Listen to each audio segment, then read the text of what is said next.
and extraordinaire, Emma. Thanks, Amy. Hello and welcome to the world premiere of Food Folx. My name is Emma Little. I am the WFAN Conference Communications intern and the executive producer, director, and narrator of Food Folx. I'm also the membership and events coordinator at Practical Farmers of Iowa, and was previously an AmeriCorps member with them, which is how I heard about this opportunity. So when I first called Zephrine, one of our food folks, she asked me how long I had been a storyteller. And the question was completely fair, but it took me aback for a second because I genuinely didn't know. I said something like, oh, maybe a year, because that's how long I had been an AmeriCorps member working on the communications team. But the longer I thought about it, the more I realized that I've always been telling stories, just maybe not in like a tangible form. So like from loving movies and making movies as a kid to making comics, going through college and making video for fun.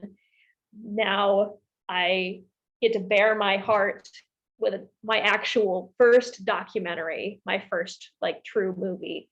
And what a documentary this is, what an experience this has been. Like when I was planning it out, I went really back to the roots. Like this is a collection of stories, and the documentary really shows that. It's a very simple premise. I get to tell a bunch of stories, and I love that. It's my favorite thing.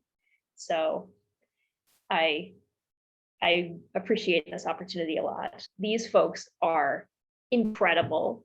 So if nothing else, I hope you come away from this with the deep respect that I have for Zephrine and Fatuma and Taylor and Camille and Adrina and everybody who's featured in this docu-short. You're gonna hear a lot of my voice, so I'll stop talking soon. Just gonna give a quick flow of the evening.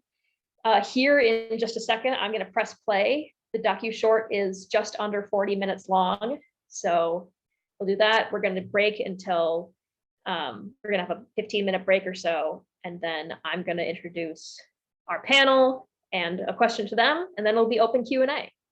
So without any further ado, please enjoy as I share my screen and share Food Folx with you all.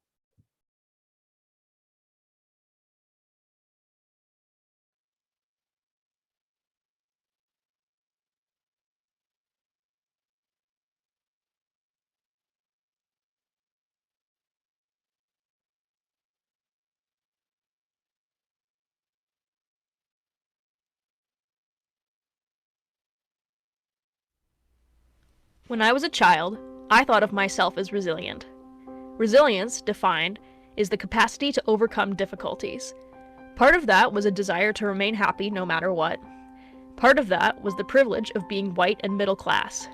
And a large part of that was the resilient women I learned about and saw around me, and their dedication to creating an inclusive community. My children's choir learned and sang about Wangari Maathai, who in the face of desertification founded the Greenbelt movement and planted 30 million trees with other women. Later, I learned about how enslaved Black women braided seeds into their hair so they could preserve their native crops, how in the face of cultural upheaval and oppression, they held fast to the food that sustained them. I owe my resilient nature to strong women role models and an incredibly supportive community who has helped me face and overcome challenges. My name is Emma Little, and I am the producer, director, and narrator of Food Folx. I am also the membership and events coordinator at Practical Farmers of Iowa. As someone who now works within agriculture and food systems, I want to give thanks and tell the stories of women in the food system who are building their communities, making them resilient too. Women Food and Ag Network is, and always has been, a community of women and non-binary people engaging in food systems and sustainable agriculture. In 1994, Iowa organic farmer Denise O'Brien and New York State food justice advocate Kathy Lawrence founded Women Food and Ag Network. The two had noticed a deficit of women's voices in food and agriculture issues to that point, and decided to launch a Women in Agriculture Working Group for the United Nations 4th World Conference on Women in Beijing. After the conference, Denise wanted to continue supporting women in agriculture and realized she needed a national network to make that happen. Thanks to her resilience, knowledge, and dedication to her community, she and other women grew and officially formed Women Food and Agriculture Network in 1997. Over time, this network has grown and evolved through programming and advocacy. In 2001, the Harvesting Our Potential program was founded as a way for aspiring and beginning women farmers to receive mentorship from experienced women farmers. The Women Caring for the Land program opened in 2009, giving women landowners control of the future of their operations and teaching them about conservation. The peer-to-peer learning circles offered by this program allow for the type of networking that founded WFAN in the first place. This is also the 10th anniversary of the Plate to Politics program, a leadership and advocate development program for women in food systems. In the almost 25 years since WFAN's founding, this organization has improved the lives and careers of women and non-binary people across the United States. More than 3,200 members have attended a Women Caring for the Land meeting. WFAN reaches over 6,000 network members through the delivery of educational content and communications. But more than that, our organization has fostered important connections and networks among farmers that will last longer than any one program. WFAN's mission is to engage women in building an ecological and just food and ag system through individual and community power. WFAN is a collective of food folks of all ages, identities, backgrounds, races, walks of life. Values of our organization include ecological and restorative relationship to the land, interconnectedness, justice, ecofeminism, and in our case, storytelling.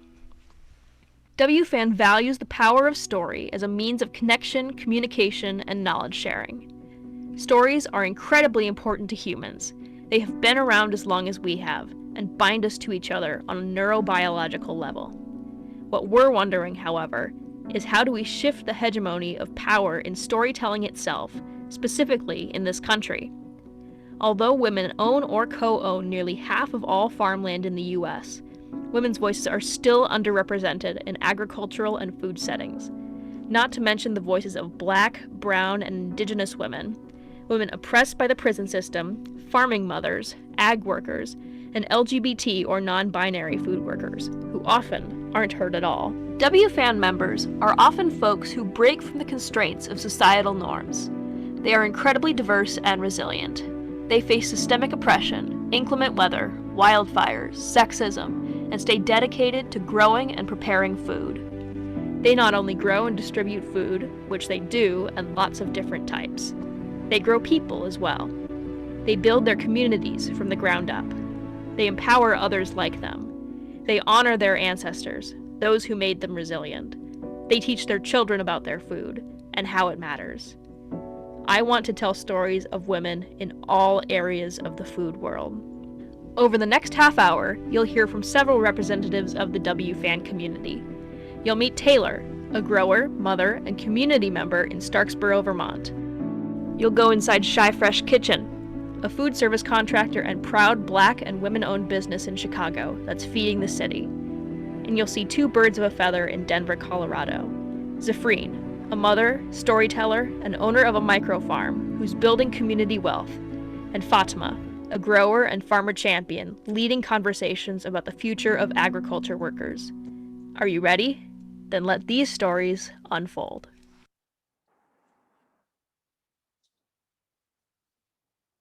My name is Taylor Mendell. We're here at Footprint Farm in Starksboro, Vermont. We are in Zone 4 and we grow year-round on a really small farm where we have about an acre and a half in production outdoors, plus an acre that is resting in cover crop. We also have about a quarter acre in unheated high tunnels like the one behind me.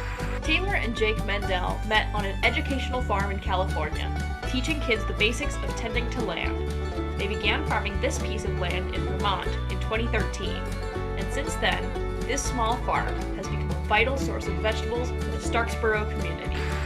We have, in addition to myself and my husband and baby Theo there, we have 4 employees. 3 are full-time and 1 is part-time during the main season, and then 2 or 3 of them work part-time year-round. We sell 50 out of 52 weeks of the year. We just take 2 weeks off around the holidays. And our produce goes mostly now to a CSA program that starts in April and runs until the week before Christmas. CSA, which stands for Community Supported Agriculture, is a program where consumers buy a share of a farm's production before the season begins. Both farmers and consumers benefit from this plan, as farmers receive some working capital to buoy them through the growing season, and the consumer gets a share of the produce that comes off of the farm. Through a CSA program, the community around a farm pledges itself to that farm's success, from the farm to the communities. We have anywhere between 120 and 183 CSA members at any one time, CSA families. And the rest of our produce goes to wholesale outlets. We sell to a summer camp, some co-op, grocery stores, restaurants, and a number of caterers who do mostly farm-to-table wedding events. Our main season is going on right now, and we are in the end of August. We have 1 house full of tomatoes, 1 that's peppers and eggplant, 1 that's mostly cucumbers, and then this house is experimental summer tunnel crops. We have pole beans, basil, celery, and multiple successions of those happening at one time.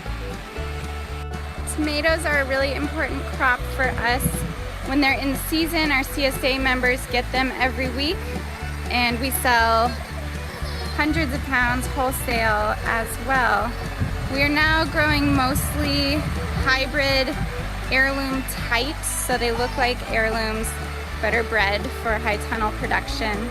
We're still growing a couple of heirloom varieties because we like them, but mostly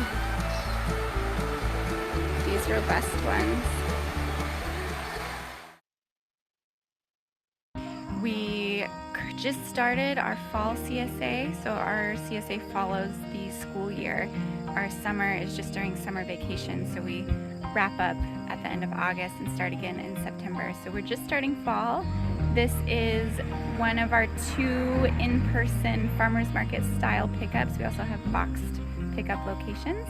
Behind me is a sugar house that is used to make maple syrup in the summertime. It's about 15 minutes from our farm.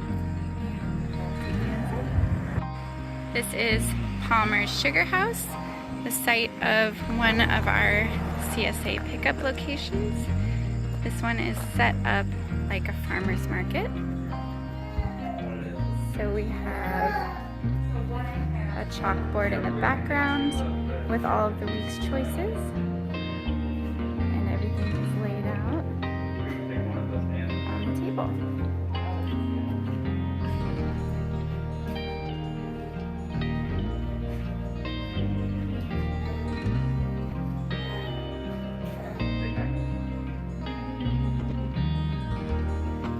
At the end of the table, we work with about a dozen other farms and producers to provide things like bread, maple syrup, cheese, meat, eggs, and fruit and mushrooms.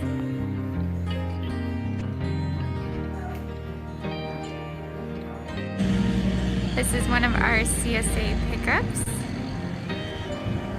We have about 65 to 80 families who pick up here.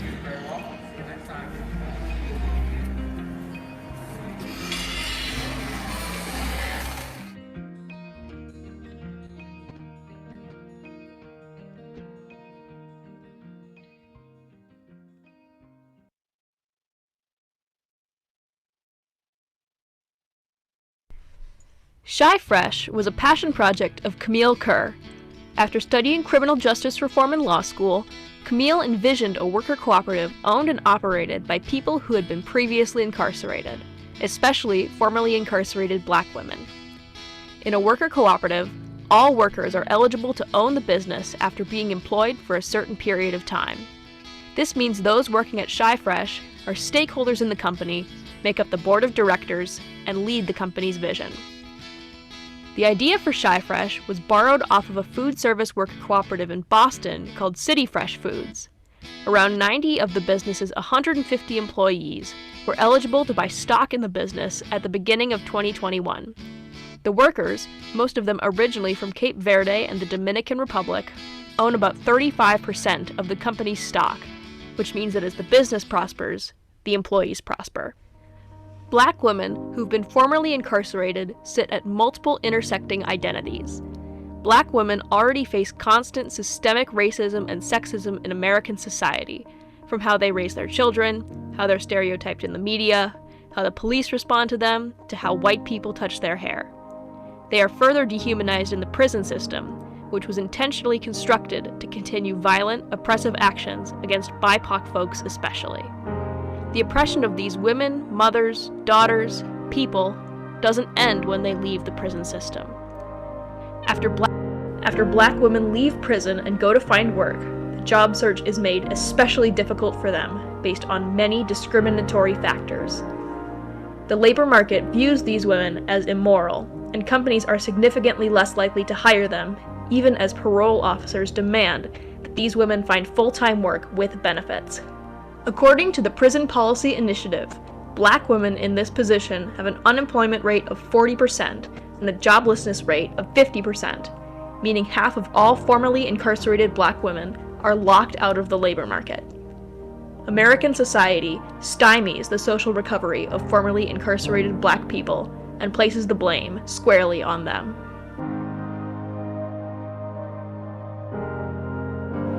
Camille wanted to create a space in the south and west sides of Chicago that centered and validated the experiences of formerly incarcerated Black women, providing them not just with economic security, but a stake in the company and a chance to cook culturally rich and nutritious food. Camille and her business partner Joan Fadayiro created an advisory board. Board member and formerly incarcerated advocate Colette Payne visited halfway houses, transitional homes, and other locations to interview and recruit people to grow Shy Fresh and spread the word. 5 interested individuals showed up to the first meeting and later founded Shy Fresh. The first plans came together in 2018, the first staff gathered in 2019, and Shy Fresh began serving meals in April of 2020. Today, the crew consists of Kim, Sarah, Downey, Renee, and Adrina, with Camille overseeing and helping out. This crew's resilience has paid off, as they've raised over $2 million in total. Now, Shy Fresh Kitchen makes hundreds of meals a day for school lunches, nursing homes, transitional homes, and other community spots. Co-owners Kim and Adrina can feel the good that this work does, not just for the community, but within themselves. The kids they serve at schools readily eat Shy Fresh lunches, and the kitchen staff know that it's as nutritious as it is delicious and culturally relevant. Adrina feels blessed to be feeding people who are in need of food, and Kim remarks that the staff has grown into a family, each person lifting up one another. The existence of Shy Fresh creates power, internally as a worker cooperative and externally as a community food source. Kim says that power in her community looks like more cooperatives, and she's completely right. We want to give a special thanks to Boosting Black Businesses for helping us, Shy Fresh, raise $20,000 so that we can stay the best Chicago food court by helping us get us a new car and with the equipment to make sure that we keep and continue to grow. Thank you, Boosting Black Businesses! Yay! Hi guys, I'm Chef Hollywood, one of the co-owners of Shy Fresh, and I would like to share with you a typical day of what we do in our kitchen. Welcome to Shy Fresh. Hello, Miss Kimberly. What are we having today? Hey, okay, today we having taco bowls. We having yellow rice with corn and ground turkey meat with all the condiments on the side, fresh onions, tomatoes, lettuce, Mexican blend cheese with the shell on top. And this is one of their favorites, so they love this meal. Hey, Danny.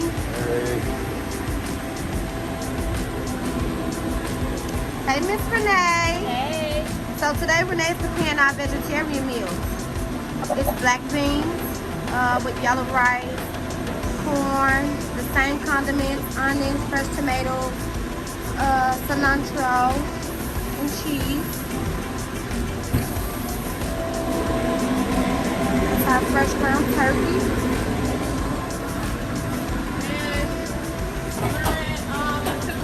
So this is the end of our meals. We got $3.75 today. This is the end of the meals. And as you know, we also offer a vegetarian as a choice with the meal. And so yeah, we're completing the last of our meals today, closing them up. Yes, we is. Hey, Sarah. Sarah's our dishwasher. She makes sure that we keep everything clean, right? Squeaky clean. That's Squeaky right. clean. So yeah, this is a typical day at Chef Fresh. I usually come in and start the cooking early in the morning. Renee also is our prep. She's a very good prep.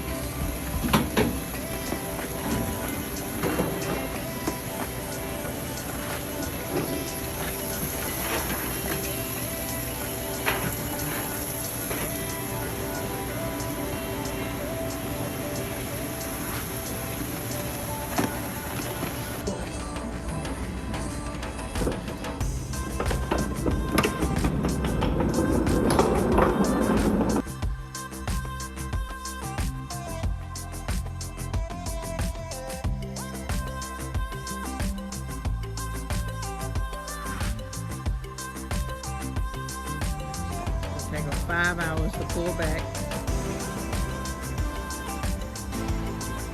Your auntie Nene finna run you over. This is what the girls do.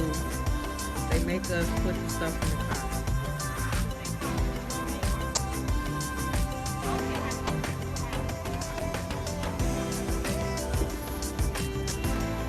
They're so awesome.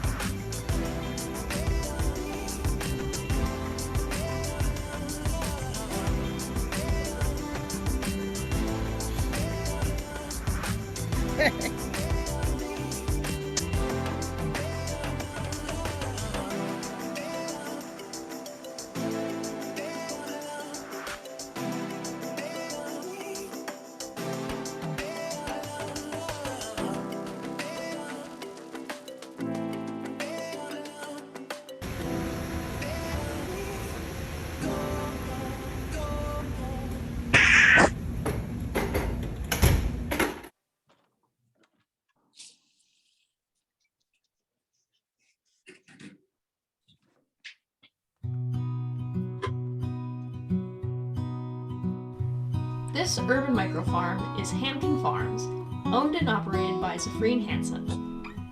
Zephrine Hanson is many things: a farmer, a collaborator, a writer, a mother, an advocate, a veteran. She has always been a storyteller and has always had a solid connection with the forces of nature from when she was small and on a field trip to Northern California. She worked for the Air Force from 1996 until 2003, when she left to find ways of improving her mental health. She tried many methods: pharmaceuticals, different doctors, religions, but in the end, with help of her therapist, she found her mental grounding in farming. She went to a group of veterans, and one of them told her about farming.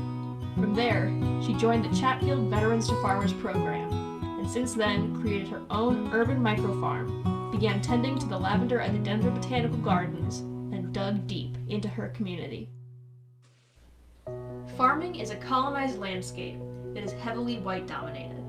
In enslavers wiped out indigenous people and practices, and forced enslaved black people to build the America that we know today through involuntary labor. When black farmers found success in the profession, such as in 1910, when black farmers owned 16 million acres of farmland, white lawmakers found ways to force them off the land, and white landowners took more violent measures. Now, black farmers only own about 1% of America's land, and a disproportionately high number of black and Latinx people working on farms are ag workers, not owners. America owes Dr. George Washington Carver, a black farmer who founded regenerative agriculture through the use of legume crop rotations. America owes Dr. Booker T. Washington for developing the CSA model that Footprint Farm, Frontline Farming, and countless farms across the country use. Zephrine farms at every intersection as a black woman, veteran, and mother. She homeschools her 3 children in the morning, farms in the afternoon, and works with Frontline Farming doing grant writing for them. She advocates for the Chatfield Veterans to Farmers program. She looks up to Leah Penniman and those who came before her. The pandemic especially forced Zephrine to rethink her goals for her operation and her life priorities. She looks at agriculture from a systems perspective, seeking to amplify the work that's already being done. Using this, Zephrine is building her community, using grants to give it wealth, using her voice to support agriculture workers, using her compassion to guide her children's relationship to the land. It takes an enormous amount of resilience to accomplish this. Zephrine has always been resilient, however. She was born resilient and has had many woman role models. She says, "I don't think I've had as many adversities as I've had wins, and as I mature, I focus on the wins."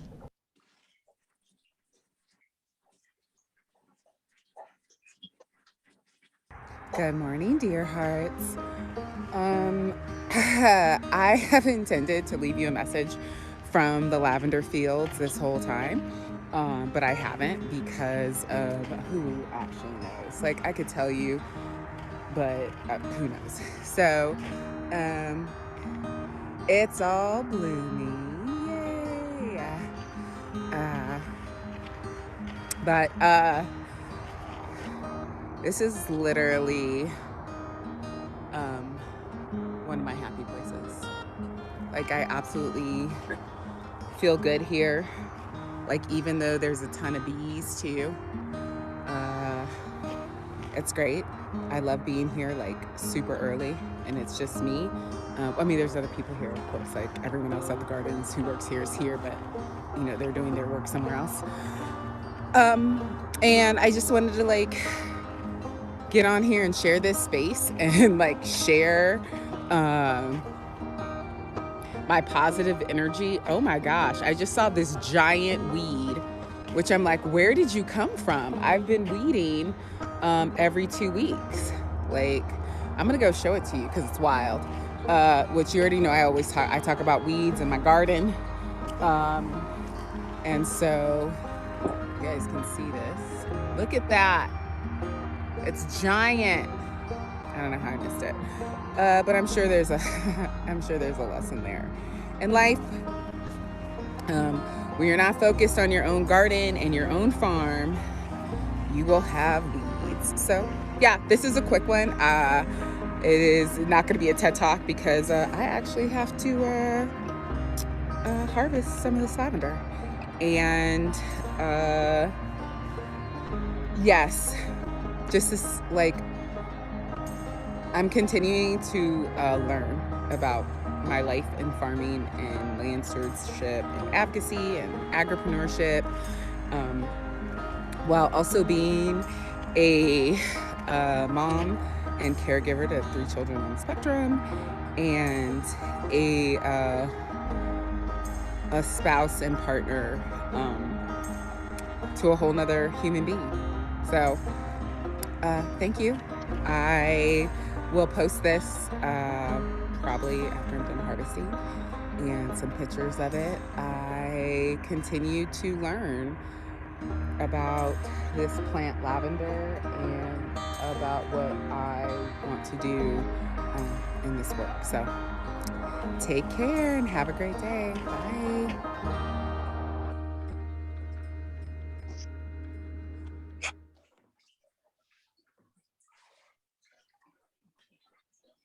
Frontline Farming is a farmer advocacy and food justice organization in the Front Range of Colorado, with 5 acres split across 3 farming sites.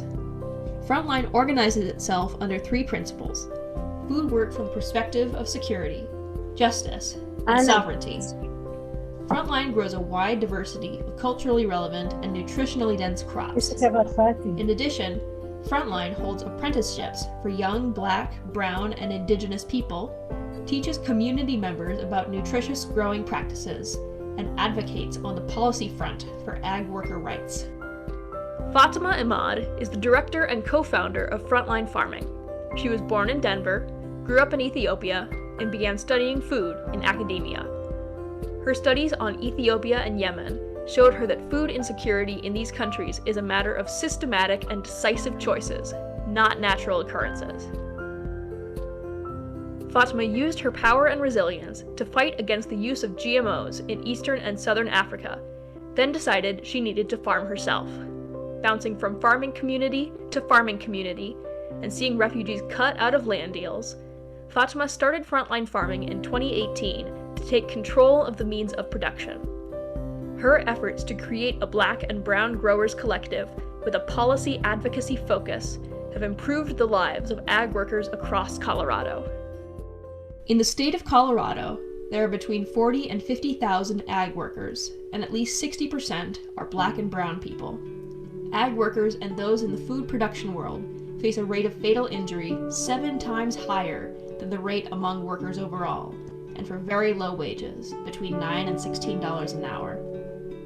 The Colorado Ag Worker Rights Bill granted ag workers rights that should have been present from the start: access to Colorado's minimum wage and overtime pay, the ability to form unions, meal breaks, and rest periods throughout the day, and the ability to hold their employers accountable. However, legislators, farm owners, and many young farmers rallied against the bill, even as Colorado citizens showed strong support for the bill. Thanks to the work of Frontline Farming, the bill was passed on June 25th, but that underlines the racism still present in the food system. The farmers at Frontline grow food, soil, love, and solidarity.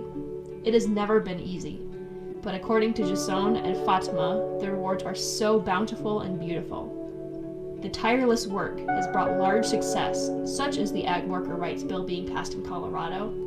There's also great success in the connections they've made to the refugee communities that surround them. Jason August, co-founder of Frontline and director of marketing, says the culturally relevant foods, such as the cucumber, have meant a lot to the refugee community. Community is at the heart of Frontline Farming's work, from herbalism classes to establishing a culture of mutual respect and love. This organization is paving the way for the next generation of agriculturalists and advocates. The work will never stop, but neither will Fatuma and Frontline Farming. All right, we're here doing a little early morning harvest, and these are one of our favorite vegetables here, the Jimmy Nardello peppers. We grow heirloom vegetables and see our fields as sort of beyond organic. We focus on growing the soil here first. We like to say we grow soil, we grow food, and we grow love. We know that if we take care of our soil, that everything else will grow for us. And we like to focus on crops that are obviously beautiful and highly nutritious, but also remind us and take us home. So we feature our African foodways at our Sister Gardens farms, our Arab foodways, which we've seen really proliferated with a lot of varieties, as many of my communities, Arab communities across the world, are being dispersed and finding their seeds here in the United States more. So excited to be able to be a part of those seed-saving projects and maintain histories and foodways of many of our communities.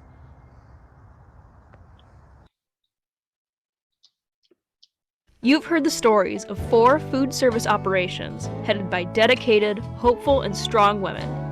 Although these farms and producers are spread across the United States, their efforts work in concert to increase food security, empower everyone, and create the future they want to see.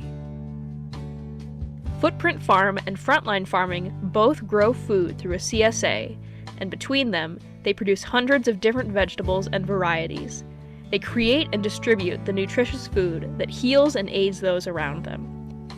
Frontline Farming and Hamden Farms work hand in hand to shape the world they want to see on a policy front. Zephrine empowers the work Frontline is doing by writing and obtaining grants for them.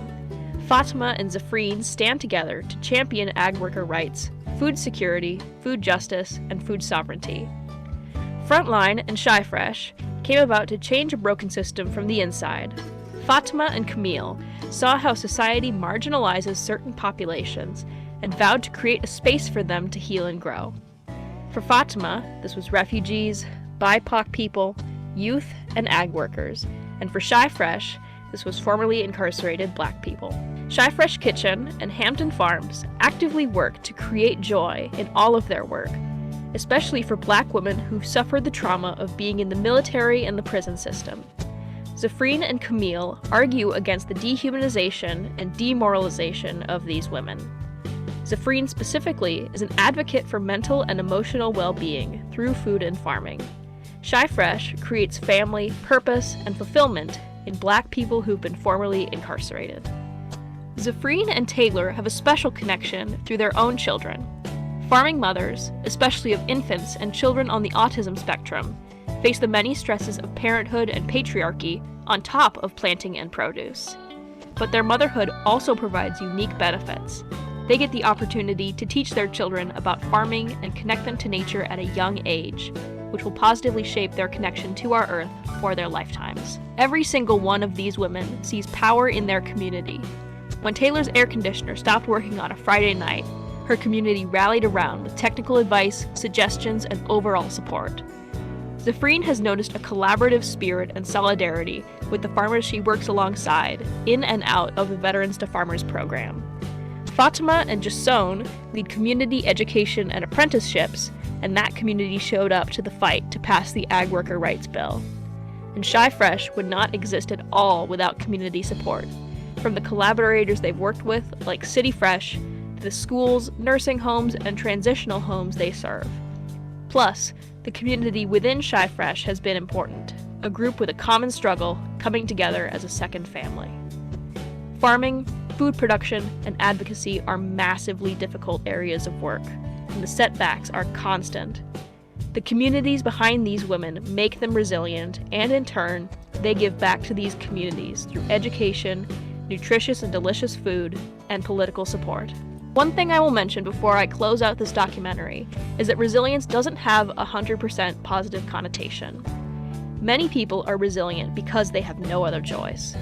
American society prides those who are durable and last through tough times and pull themselves up by their bootstraps, which was originally created to describe something impossible to achieve. Our food folks, even though they are so strong, can't solve the world's problems and their own 24 hours a day, 7 days a week, 365 days a year. It's not possible, and it's not healthy. Our society needs more food folks to support lasting change. So, what now? How does one plug into this network? Start a farm? Tend to their land? Create change for the food system? Taylor says, invest, even if you don't feel like you have the money to invest. Personal financial stability is very important. Be intentional about inviting women and non-binary people into your space. Zephrine says, find someone you can farm or garden with, even if it's an online group. If you have access to a local farmer, buy seeds and starts from them. If you have none of that, you can still grow from a big box. Look for a grow community. Find your niche. Hang out with those people. Learn a ton from them. Camille says, this work is hard. I would ask yourself what kind of commitment you have going into it long term. Be connected and find where your work intersects. We're connected to different circles: abolitionist circles, food justice circles, good food purchasing circles, worker cooperative circles. Definitely make sure you get to know the people doing the work. That's a big part of the work, is just building a trusted community. Fatuma says, identify your community, who's going to support you. Farming takes a lot of energy. Be clear about why you want to grow food. Who is the food for? Why do you want to do that? What purpose does this serve? Are you telling a story? know that you can do it. We make up a huge majority of farmers across the world. We play so many of those leadership roles. It's a matter of having confidence in ourselves, to know that we've long been doing this. These stories don't end when this documentary does, nor does the fight for a more just and inclusive food system. The women who are part of these operations, Zephrine, Taylor, Fatuma, Camille, Kim, Adrina, and others, are more than resilient. They are rooted. They are systems thinkers. They are connected. They are drivers of change. They are kind. They are confident. They are brave. They are human. They are leaders. I owe my resilient nature to strong women role models and an incredibly supportive community who help me face and overcome challenges. These food folks are the leaders that a young me would look up to, and my current self deeply respects and looks up to too. They are the future of women, food, and agriculture.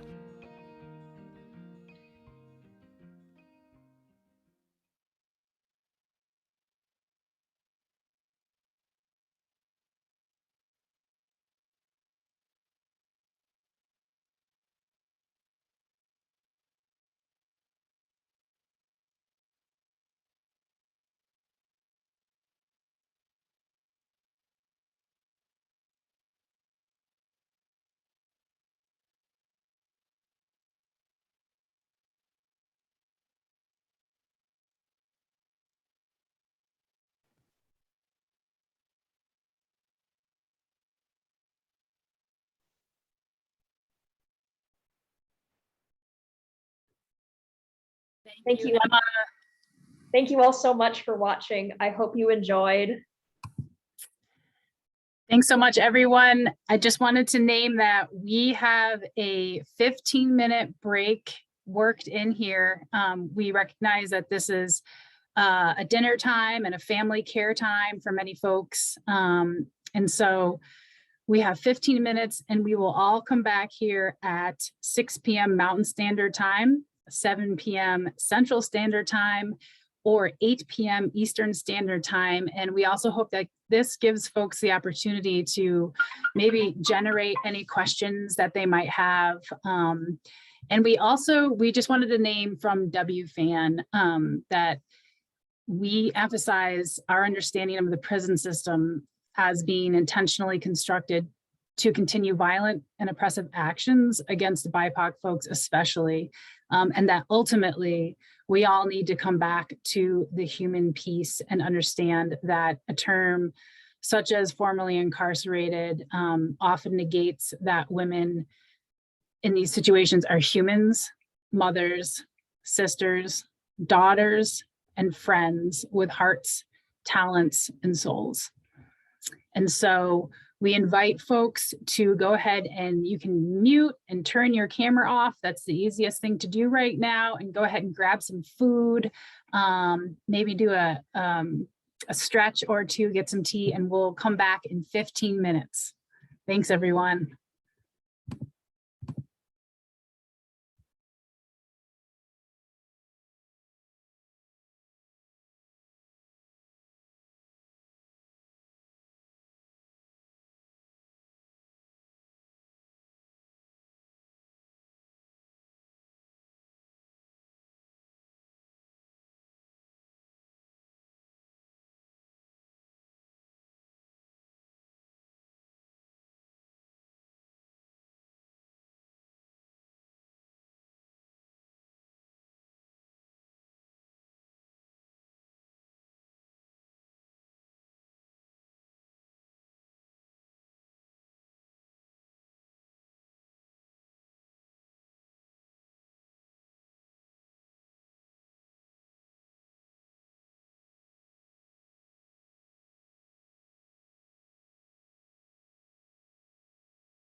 Hey, everyone. We will all meet back here in 5 minutes and jump right into our Q&A with our farmer panelists.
Welcome back, everyone, to folks who are coming back for our Q&A session.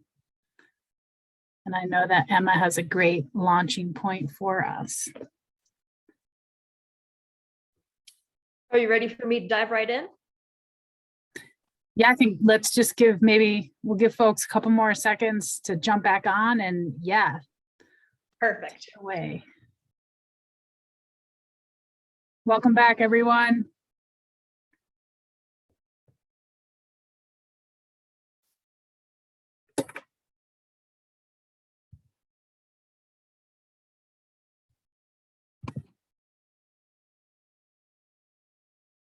For anyone who stepped away before we ended the show, we just took a little dinner break and we're back. We're all coming back. Just a few more seconds, and then the fun part begins, the panel.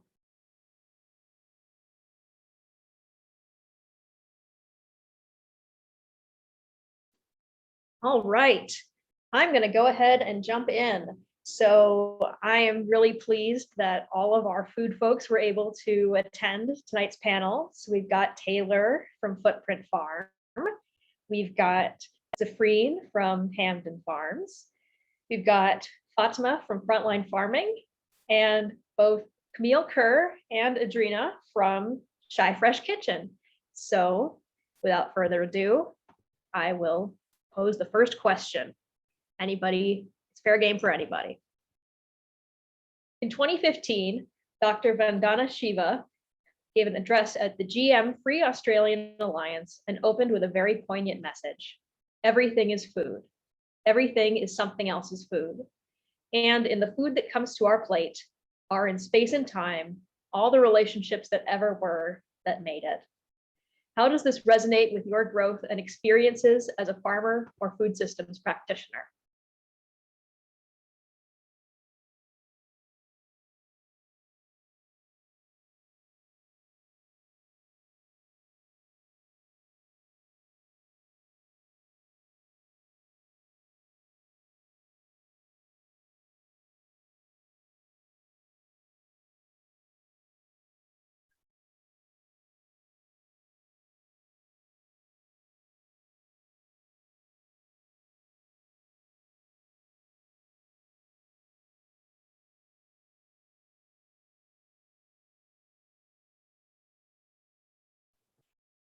Great, thank you. I will bravely start us off, y'all. So that's a great quote and great beginning. I think that what it really centers is the importance of relationships, and that so much in our lives we're not taught the lessons of how to be in a right relationship. And certainly a lot of our conversation today is about right relationship to land, but what I saw in a lot of the speakers is how much they cultivated a sense of right relationship with humans. And I think that's really important. So much of the environmental movement in the United States has really left out the humans that were involved or there before, particularly when you think of conservation, conservationists, national parks, and things like that. And that's a completely different history that we as BIPOC people have had in relationship to environment than these narratives that have sought to preserve it. And then I think for us, you know, really thinking a lot about the lessons of biomimicry, how we as humans can learn from the biological networks around us. And so I think a lot about one lesson I talk about with my farmers, which is to say, you know, always mind your corners and edges, and the middle will take care of itself. And when you look at a farm, I think, or any landscape, you can measure its health by how healthy the boundaries are in that space or the margins. And I think that also applies to our social networks and how we intersect, is really thinking about how we center the margins, which can sometimes be on the outside, but also the places where the greatest creativity can exist and willingness to break out of structures. So that's what makes me think about it. I'll pass it on to one of the other great women who were presented today.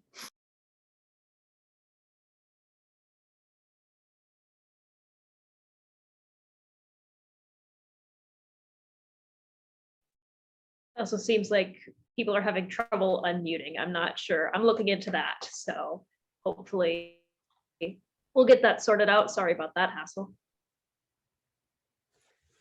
Hi, I'm Zephrine. I'll go second.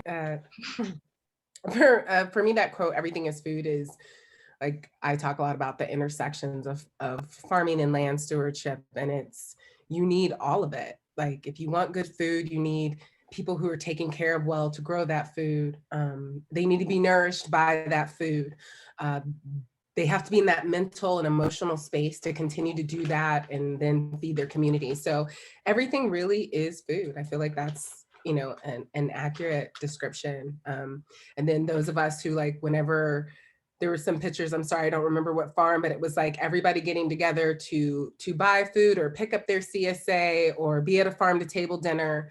You know, those are really visual representations of what that food is. And I think that's why so many people love farm to table dinners, but to be on the land, to have that communal experience, you know, to give thanks to all of our land stewards who came before us and, you know, had to learn and pass that down. Like, so I feel like a dinner with the food we grow is very much everything is food.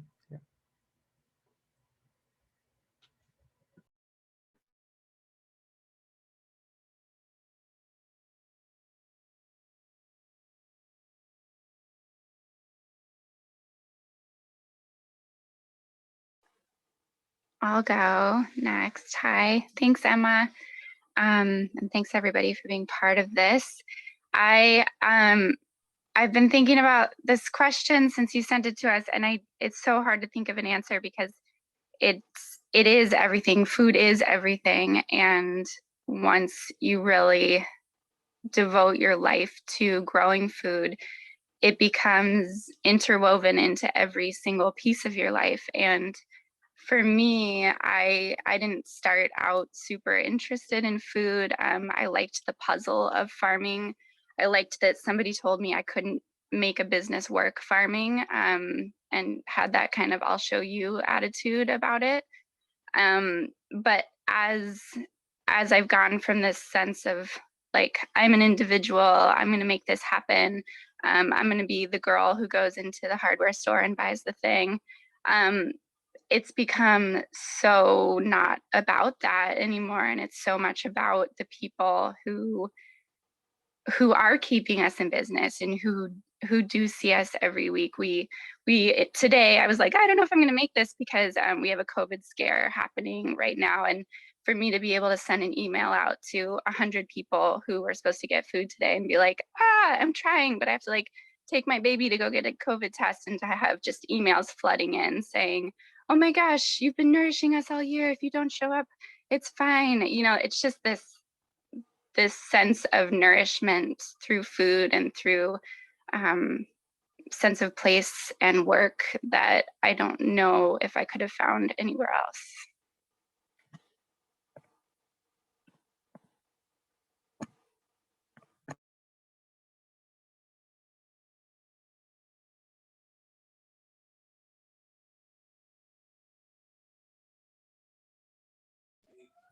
Hey, y'all, there's a whole 7 children in my house right now, so there's going to be some background noises, but they're all real cute. So there's that.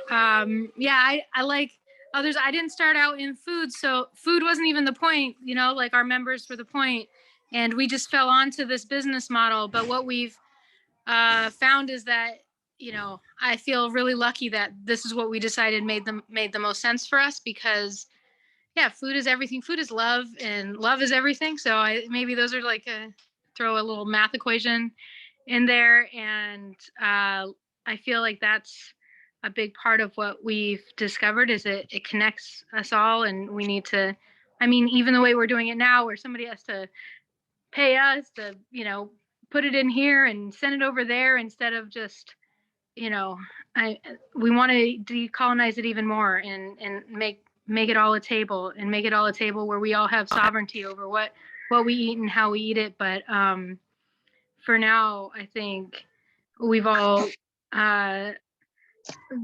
blessed to join the food world. And the more I get into it, the more I get to be in community with Erica Allen and the folks at Urban Growers Collective, and Janelle St. John. Oh, sweetie, sorry. And others in this food ecosystem that are building the world they want to see. It's you know, it's a whole nother community that I feel blessed to be part of. I was a co-op, you know, I'm a co-op developer. I was part of the co-op community, and that's the solidarity economy community, and that's a beautiful community as well. But food has opened up a whole new world, and one that I love and am so excited to be part of. And Moody's, Adrina's having trouble unmuting. I'm not sure if there's something that we can fix there or not. Yeah, I'm gonna try and ask her to unmute again before we move on to the next question. Sorry, I don't know why these issues are persisting. Let's see. Is she on a phone, and does she maybe need a *6? That could be.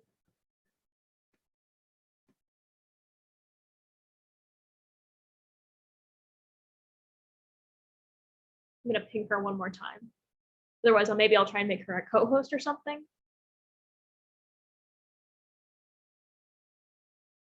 Okay, I'll keep working through it. But for now, I think Jules, the WFAN executive director, has a question, so I will let her unmute and ask that.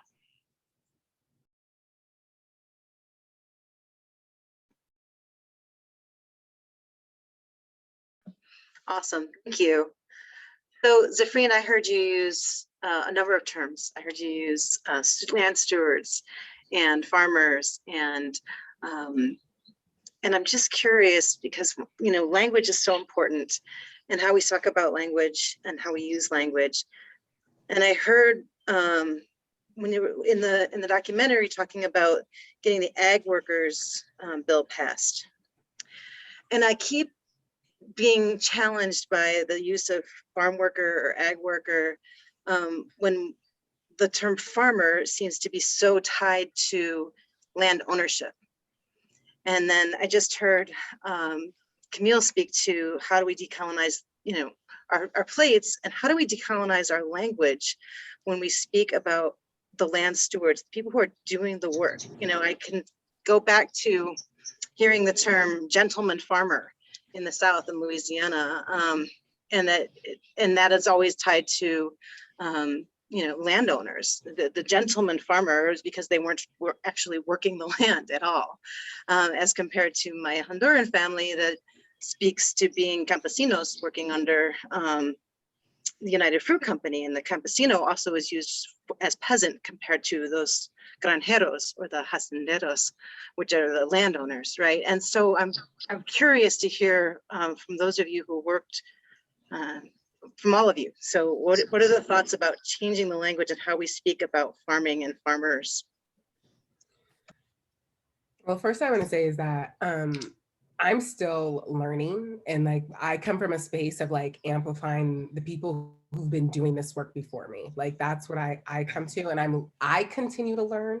But just as we talked about people who have been enslaved by our justice system and calling them formerly incarcerated, those words matter. The same thing in farming, and words like land steward are the words from the communities that I work with, because it shows that they love the land. Just because they don't own it does not mean that they're any less. And then on top of it, the owning it is part of the colonization that we're talking about. So it's a system. But I definitely do not, I can share that I personally use the word land steward because of the people I work with care about the land, whether they are farmers, whether they are ag workers, they care about the land. They have a small garden. I think a person to better to talk, my words aren't coming out, I'm sorry. I think a better person is Fatuma because of all of the work that Frontline has done. Like I said, long before I had the ability to amplify the work they're doing, they were doing it. I don't have a job if they didn't do work, right? And so I think there's definitely, that is, I believe Fatuma has more knowledge around that and experience. And I wanna definitely give her the floor on that. All right, thanks, Thank you, Zephrine.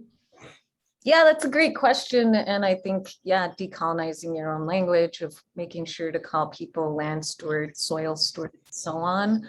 The reality is that we know that, you know, farming is a highly white profession, over 98%. The whitest profession is land appraisal. It's like over 99%. But our farm workers here in Colorado, kind of writ large in the nation, comprise about 60 to 70% of the ag workforce. There is an importance in the distinction in vocabulary because of the rights it grants those people on just very basic levels. Farm workers, as it were, haven't been included within a lot of agriculture kind of space. They're completely left out of it, and generally any work to do things around policy or change is deferred to federal level stuff because it comes into intersections of immigration, H-2A programs, and so on. So we've really been rejected in that space a lot, and the pandemic helped open it. And I think that, you know, what's important is, one thing I always say is, the only difference between me and someone who's called a farm worker is, one, that they're probably a better farmer than me. They've been farming for many, many generations. These people come from places where they farmed as part of their heritage. and are dealing with the same issues of multilateral agreements and trade and whatnot that forces them out of their homes that farmers are dealing with here in the United States. And the second difference would just be that I had access. I was built on the back of my mother's immigrant shoulders, who really try to open ways for me to have education like we do for most of our immigrant children. And so, yeah, for me as a farmer and a farm worker advocate, I genuinely believe that even here in Colorado, us adding 50,000 workers to our ranks can only help us fighting the bigger issues that we're facing as land stewards writ large. So that's my hope and genuine belief, although the sad thing is that most of these policies have pitted those people against each other. And while ag workers were excluded because of explicit and implicit laws that had to do with racism, we see those reenacted now in race neutral language with the same consequences on the same Black and brown bodies who mostly do this work. I think about them, this language of like farmers is just like, yeah, but who's out there even when we're at these meetings and farmers are freaking out about giving them basic protections, bringing parity to all other labor. And it's like, dude, you're talking about your farm workers who are out there doing this work, And so just that humaneness, we should want for others what we want for ourselves, and asking other Black and brown people to understand that we still want more than them and think that that's normal conversation just doesn't fly anymore for us.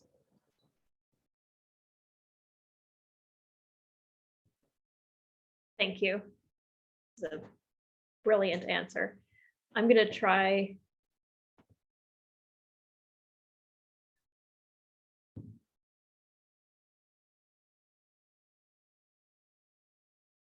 Adrina, are you able to unmute?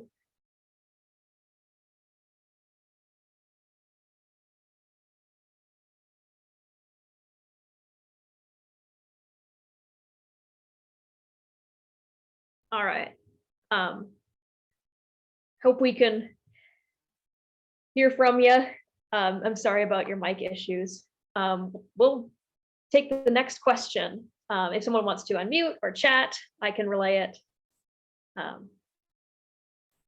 Thank you, Jules. Thank you, Zephrine and Fatuma.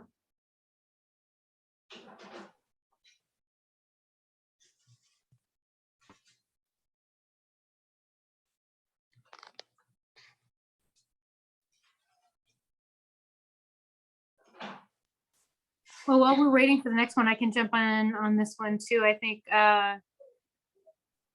these hierarchies, in general, we got to break down the whole hierarchy of it all, right? And respect that we all have a role to play, and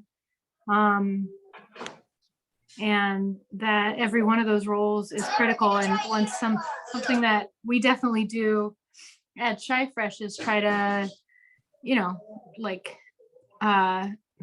turn upside down what the roles are. I answer to, as a management consultant, Moody, Adrina and Kim and Sarah and Renee and Danny, they're the ones who direct me on what to do. And I mean, there's I have influence too. We have a back and forth play, but I think we can all acknowledge that our roles in this are just as critical to each other's, and that these hierarchies are made up, and just because the folks with the most capital, the most resources have declared some people more important than others, doesn't mean we need to follow suit.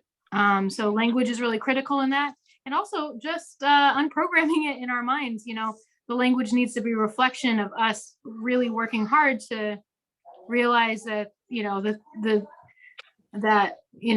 we are all special, but we are not more important or less important than anyone else. And I think that that's something that is a big part of each of our individual work paired with this collective work that we have too.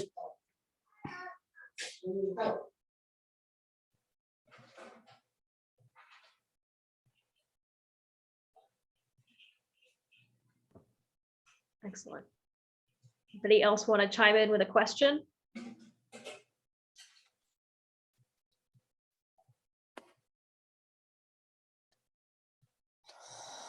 I have like just a side question. I am so like chai fresh. Like I are already like, I have like no words. So excited, so beautiful, so like my imagination of this world of like getting my food to businesses and organizations that are already doing that. Like, I just want to tell you that's beautiful, because that's part of the food system and the advocacy and the justice that people don't think about.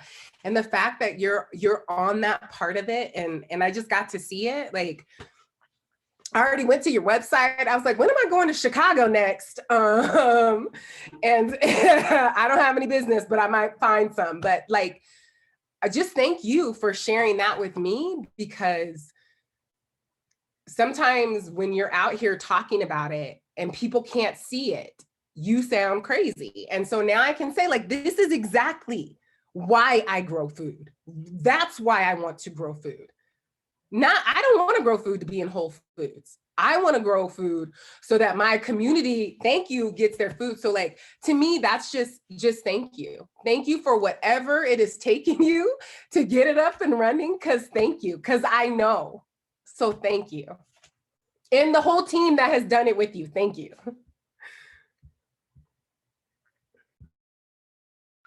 Oh, so much love to you. Let's be in community. And Adrina too, I just can't get unmuted, but I'm sure she appreciates your words as well. We've all been working hard this last little while to demonstrate that something else is possible. So, but thank you for understanding and for your kind words. And thank you for growing, because what we need, and this is what we need, is, you know, food that we can put into our meals that we know was made with love. Sorry, you're cute, but that's a mess. That was made with love, that we can put into meals that really speak to our heart. All right, I'm a mute.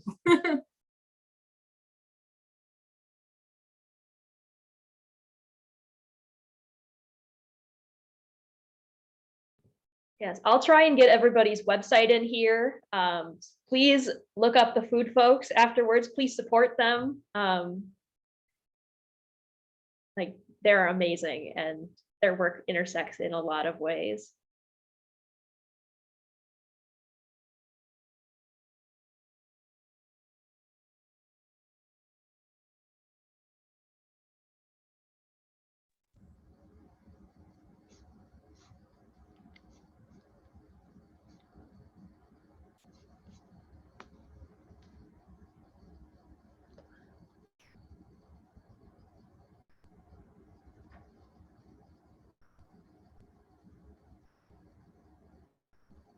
Oh, there's a question in the chat. It also sounds like somebody unmuted. But Laurel, do you have oh, okay. Cole asks, any book recommendations relevant to this conversation, I guess, like either in relation to the documentary or to the conversation on language we've just had, or about finding connections?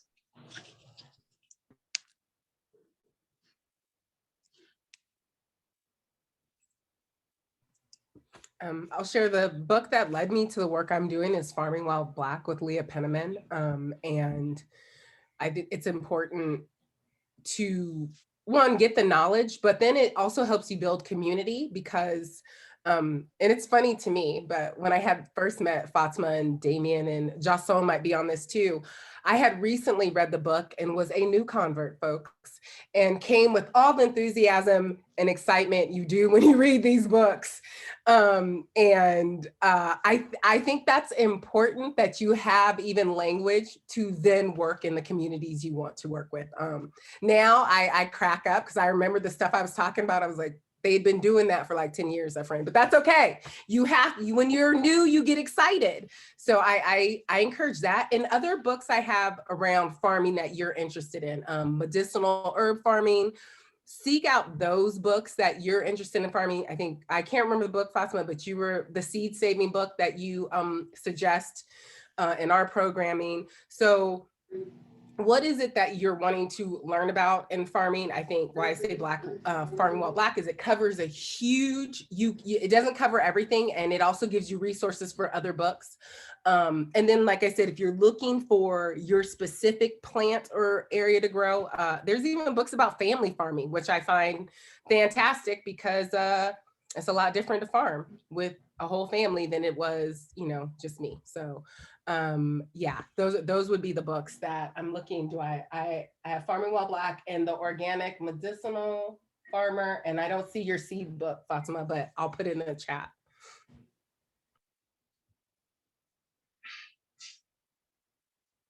I would say to Collective Courage. I mean, it's not about farming, but there is going to be farming stories in there by Jessica Gordon Nemhart. Dr. Nemhart's a colleague and friend, and I pioneer in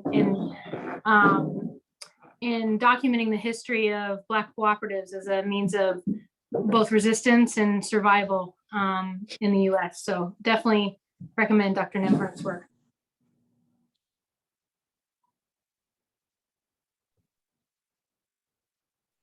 Excellent. I'll look into all those books. Definitely. Did you just want books, or did you want like organizations? I think someone put Frontline, which we have lots of information around this conversations on our website, and about the data that we collect while we get to work with amazing community. So absolutely, yeah. The question was about book recommendations, so but I appreciate all recommendations. We've got time for, Adrena, you're unmuted. Yes, I can hear y'all now. Y'all can hear me? Yes, we can hear you. I know, right? I don't know what's going on. I left like 2 times and came back, so I'm here. It's good to hear from you. Would you like to comment on the first question about everything being food, or would you like to talk about any of the previous questions? The love for food, right? Y'all had a question about the love we have for the food? Was everything is food, everything is something else's food, and in the food that comes to our plate are in space and time, all the relationships that ever were that made it. How does this resonate with your growth and experiences as a food systems practitioner? So for me, I just love cooking. I enjoy it. I love when I go into a restaurant or when I prepare food, I look at it for a certain amount of time because I just got to make sure what I'm putting out is something that somebody else is going to enjoy. I don't know about the rest of the ladies. I heard some of them saying that they hadn't been in the food industry. I have never been, had to cook for as many people as I do now, but I have always been a cook at home. I come from a big family, and I don't know, it resonates with me because I love it. I love what I do. I just feel like, you can make people smile through food. If people having a bad day, one good meal can turn that day around. So that's what I remember, and it resonates with me for that because I know how food make people feel.